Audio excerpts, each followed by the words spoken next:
So guys, we're at the SAG Awards. That means you probably have your SAG cards, I would imagine. Yeah, SAG after cards. That's what we call them in the biz. Yeah, SAG after cards. Yeah. Well, I like asking tell me about your early audition. Oh, story. yeah. I got my SAG card for a True Value hardware commercial in Chicago in 1992. I got my SAG card by dressing up as a giant whale on the Conan O'Brien show for a staring contest bit. For me, I got my SAG card actually doing voiceovers. A little known fact about Adrian Seymour. I got started professionally in this business doing voiceover work, and a lot of my voiceover work was on camera.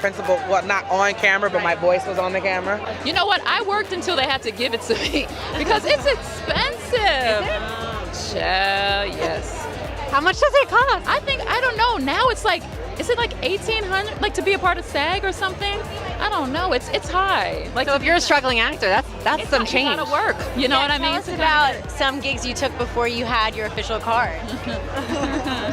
Why are you doing this? Why are you being like this to me? Well, you know what was weird? The first time I did my very first job I got, there was some confusion whether I had the right visa or not, and I was on set with Courtney Cox, and they were rehearsing, they didn't want to film with me until they found out if I had the right visa, and eventually they came and said, actually, sorry, can you step off and stand over there? And they took the mic off me, and I had to go and stand, and they brought another actor in. On my very first job, I watched another actor do my part, because they couldn't confirm it in time. My visa was cool, but they couldn't confirm it in time, so I was just like... Was this dirt?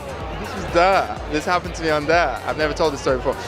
Back when you were starting out, can you remember any particular audition that was trying? Many. Yeah? Many. There's so many. I remember auditioning for Edward Albee once and spending up, I had to get an audition piece, and I spent all night trying to figure out which piece to do, and by the time it was time to do it, I could barely remember it. And I memorized the thing at 6 o'clock in the morning after being up all day, and then when I got there, I totally froze. I was humiliated. I said, I don't want to do this ever again. I walked out, I got home, I got the call, they said, you got the part. You're kidding? Wait, so you're telling us that even though you forgot everything, is this advice for aspiring actors? No, I don't give advice. They'd be wrong to take advice, but Wow. But he saw something.